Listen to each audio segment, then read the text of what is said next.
friends, welcome to Kavithasamayalarai. இன்னைக்கு நம்ம பார்க்க போற ஸ்பெஷல் ரெசிபி சுவையான துவரம் பருப்பு தோசை. இது துவரம் பருப்பு அடை, கார அடை, கார தோசை அப்படின்னு எப்படி வேணாலும் சொல்லலாங்க. ஒவ்வொரு ஊரில் ஒவ்வொரு மாதிரி சொல்லுவாங்க.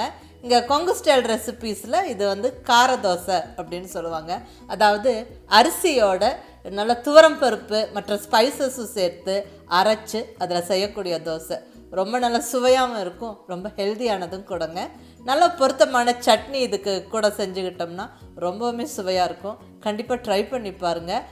ரொம்ப நல்ல ஒரு சிம்பிள் ஈஸி ரெசிபியும் கூட. ஸோ வாங்க இப்போ ரெசிபி எப்படின்னு பார்க்கலாம்.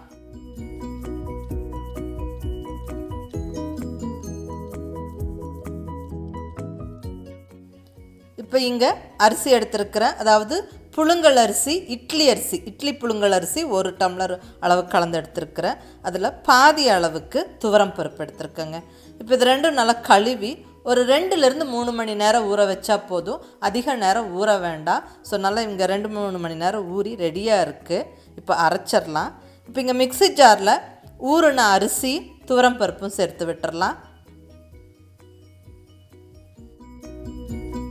இப்போ இந்த ஊறின அரிசி துவரம் பருப்போட 1 இன்ச் அளவுக்கு இஞ்சி, 4 to 5 வரமிளகா, கண்டிப்பாக உங்களோட காரத்துக்கு தகுந்த மாதிரி சேர்த்துக்கோங்க. கூடவே 1 ஸ்பூன் அளவுக்கு சீரகம், 1/4 ஸ்பூன் பெருங்காயப்பொடியும் சேர்த்து விட்டு நல்லா தேவையான அளவு தண்ணி விட்டு நல்லா தோசை மாவு பதத்துக்கு அரைச்சிக்கணும். பாருங்கள், இப்போ மாவு அரைச்சாச்சு. ரொம்ப ஃபைன் பேஸ்ட்டாக இருக்கக்கூடாது. இந்த அளவுக்கு இந்த இட்லி தோசைக்கு அரைக்கிற மாதிரி இந்த மாதிரி கொஞ்சம் பருப்பருன்னு இருக்கிற மாதிரி அரைச்சிக்கோங்க. இப்போ இதை வேறு ஒரு பவுலுக்கு ட்ரான்ஸ்ஃபர் பண்ணிடலாம்.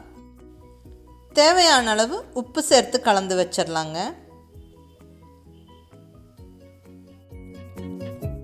இந்த துவரம் பருப்பு தோசை புளிக்காமல் அப்படியே இன்ஸ்டண்ட்டாகவும் உடனே தோசை செய்யலாங்க.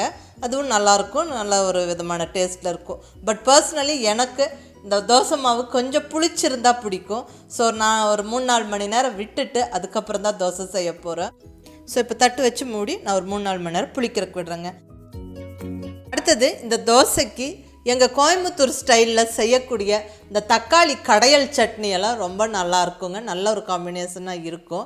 நான் இங்கே இன்றைக்கி பீர்க்கங்காவும் தக்காளியும் சேர்த்து செய்யக்கூடிய அந்த கடையல் சட்னி செய்கிறேன். ரொம்ப நல்லா பொருத்தமாக இருக்கும். நீங்களும் செஞ்சு பாருங்கள். இந்த ரெசிபி ஏற்கனவே நான் அப்லோட் பண்ணிட்டேன். ஸோ இங்கே மறுபடியும் டீட்டெயில்டாக அதை சொல்லலை. கீழே டிஸ்கிரிப்ஷனில் லிங்க் இருக்குது, கண்டிப்பாக செக் பண்ணி பாருங்கள், செஞ்சு பாருங்கள். ரொம்ப நல்லது, ரொம்ப டேஸ்ட்டாகவும் இருக்கும். இப்போ இங்கே 3-4 மணி நேரம் ஆகிடுச்சுங்க. ஓரளவுக்கு மாவு புளிச்சிருக்கு, ரொம்ப புளிக்கல.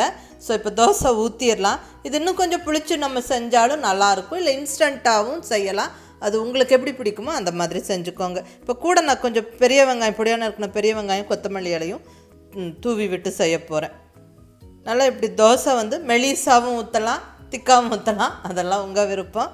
நான் இங்கே ஓரளவுக்கு திக்காக ஊற்றிட்டு நல்லா அந்த பொடியான இருக்கிற வெங்காயம், கொத்தமல்லி இலை எல்லாம் தூவி விட்டு செய்ய போகிறேன். டேஸ்ட் ரொம்ப நல்லாயிருக்கும். நீங்கள் ப்ளெயினாகவும் செய்யலாம், நல்லா ஒரு கிறிஸ்பியான தோசையாகவும் செய்யலாம். கொஞ்சம் லூஸாக மாவை வந்து கொஞ்சம் தண்ணி விட்டு கரைச்சி ஊற்றினோம்னா நல்லா ஒரு கிறிஸ்பியான தோசையாகவும் கிடைக்கும். ரொம்ப நல்லாயிருக்குங்க. நீங்கள் ட்ரை பண்ணி பாருங்கள். அந்த மிளகாய், சீரகம், இஞ்சி அதெல்லாம் சேர்த்துருக்குறங்காட்டிக்கு நல்ல ஒரு வாசனையாகவும் இருக்கும். கண்டிப்பாக அந்த பெருங்காயம், இஞ்சி எல்லாம் சேர்த்துக்கோங்க, ஜீரணத்துக்கு ரொம்ப நல்லது. 1 நிமிஷம் கொஞ்சம் பொறுமையாக வேக விட்டு திருப்பி போடுங்க, ரொம்ப நல்லாயிருக்கும். பாருங்கள், நல்ல கலர்ஃபுல்லாக அழகாக இருக்குது தோசை பார்க்கவே. அடுத்து இன்னொரு தோசையும் ஊற்றி பார்க்கலாங்க.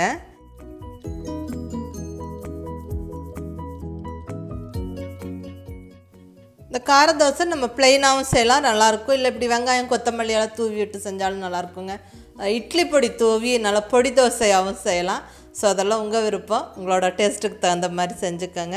இப்போ வெங்காயம், அந்த கொத்தமல்லியெல்லாம் தூவி விட்டு லைட்டாக கொஞ்சம் எண்ணெய் விட்டு 1 நிமிஷம் கொஞ்சம் பொறுமையாக வேக விட்டு அதுக்கப்புறம் திருப்பி போட்டு எடுக்கும்போது ரொம்ப பர்ஃபெக்டான தோசையாக இருக்கும். ரொம்ப நல்லாயிருக்குங்க. கண்டிப்பாக ட்ரை பண்ணி பாருங்கள். கூடவே கண்டிப்பாக அந்த தக்காளி கடையல் சட்னிங்களும் ட்ரை பண்ணுங்கள். இங்கே பர்டிகுலர்லி அந்த பீர்க்கங்காய் கடையல் சட்னி ரொம்ப நல்லாயிருக்கும். கீழே டிஸ்கிரிப்ஷனில் லிங்க் இருக்குது. ஸோ கண்டிப்பாக அதுவும் பார்த்து செஞ்சு பாருங்கள். ரொம்ப ஒரு ஹெல்த்தியான சட்னி. ட்ரை பண்ணி பார்த்துட்டு எப்படி இருந்துச்சுன்னு உங்கள் ஃபீட்பேக் சொல்லுங்கள். பிடிச்சிருந்தால் லைக் பண்ணி, ஷேர் பண்ணி, கமெண்ட் பண்ணுங்கள். கவிதா சமையலறை சப்ஸ்கிரைப் பண்ணி என்னோடய மற்ற ரெசிபீஸும் வீடியோஸும் பாருங்கள். தேங்க்யூ.